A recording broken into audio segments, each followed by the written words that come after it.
Welcome back into the Sports Source. This segment brought to you by Safety Systems, whether it's a security system, a life safety system, home automation, or audio-visual needs. Safety Systems can help you create the home or office environment you are looking for.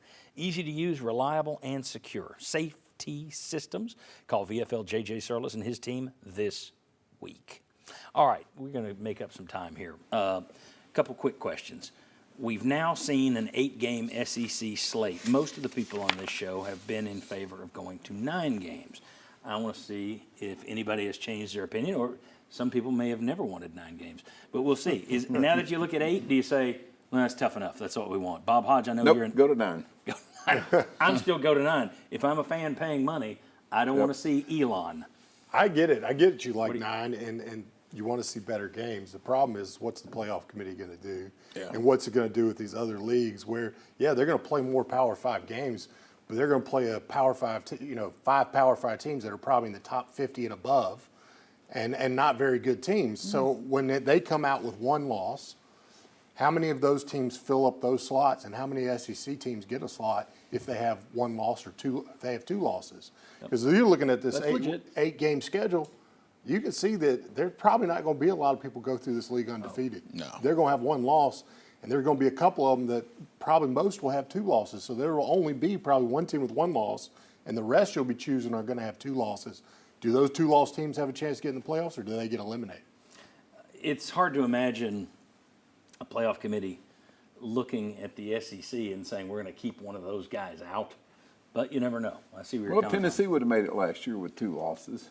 If it had been a 12-team field. Oh, if it had been a 12-team field? Yeah, yes, they year. would have. Yeah, you know.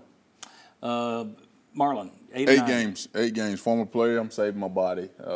This schedule's brutal. Marlon, we don't care about your body. That's right. Hey, That's right. come on. That's right.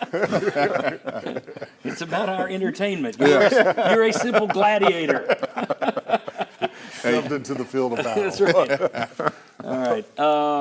Will anyone miss divisions? The divisions are gone. And I'm going to ask you that as fans or their teams? I am going to miss them a little bit. Yeah. A little bit. Having know who you're going to play, consistently, rivalry over and over again. Also knowing where you stand, just like I got to beat these teams. I got to get to the top. That's not going to be the case. You got to do the math in your head, kind of thing. Where we sit compared to this group and this guy, and that's how we're going to get there. I tell you who may miss it are, if you look at Tennessee having to play Alabama, Georgia, and Florida for all those years, that didn't help them. So I wonder if the other East teams who are below Tennessee at the moment are about to, you could beat up on, it was Kentucky and Vandy and Missouri. That's different than Oklahoma and Texas and Auburn and more of Alabama. And the West has been tough for West teams, and the divisions are gone, but the teams who made up the West, if they continue to be the cream of the crop, I think some of those lower East teams are going to miss the East Division. Yeah, I think it's possible. With all the talk of rivals again this week, I wanted to put up some fun. I might have done this once before, a few months ago, but I want to put it up here. All right, here's Tennessee's most played rivalries. If you're like, well, we always play so-and-so, this is the list. They've played Kentucky more than anyone, Vanderbilt second, Alabama third. All those games they've played more than 100 times.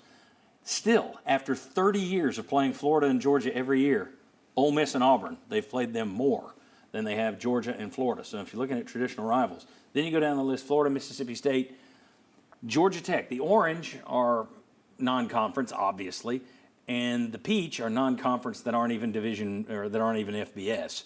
I laugh at Chattanooga being on there. The problem is they're on the schedule next year as well. Might as well get Maryville College or Sewanee. Hey, that'd be good. That'd be good, yeah. And you're going to be paying full dollar for that, Will? I'm sure you will. So after Mississippi State, if you're wondering, I thought this was interesting. Of the initial 10 SEC teams, Tennessee was one of them, so there's 9. LSU was the team you saw the least. I would have figured Mississippi State, LSU, but I thought Mississippi State you saw least. But you've seen LSU less than any of those others. North Carolina, in terms of non-conference, Georgia Tech, who used to be in the SEC, North Carolina, Duke, Memphis, who you won't play, Clemson, and UCLA. And then you got Arkansas stuck in there again. If you take those 3 dud teams out, the Maryville, Sewanee, and Chattanooga, the next 3 would be, that are actual FBS schools, would be Missouri, Boston College, who played quite a bit, and Wake Forest. So anyway, just an interesting little list. There's some teams there in terms of keeping rivalries. Let me ask you this. We had this discussion a little bit last week. I look at, to me, history matters. How many times you played somebody. You can have a rivalry with somebody, though, that you've played 3 games, but there's bad blood. Yep. Do you guys put much weight on, well, they've played them 95 times. Vandy and Ole Miss wasn't protected. They played 97 times. It wasn't protected.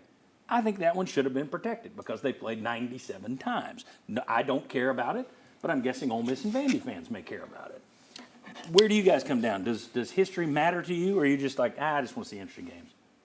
I think the entertainment part of this is we talk about pushing gladiators out. Once the best games, the most entertaining games, that's what you want to see. I think the rivalries do bring something to it, but I also think with the transfer rules and things like that now, the rivalries are going to become a little more diminished in the team locker room because you can shift around. It's like free agency. So I think overall right now you're looking for the best games.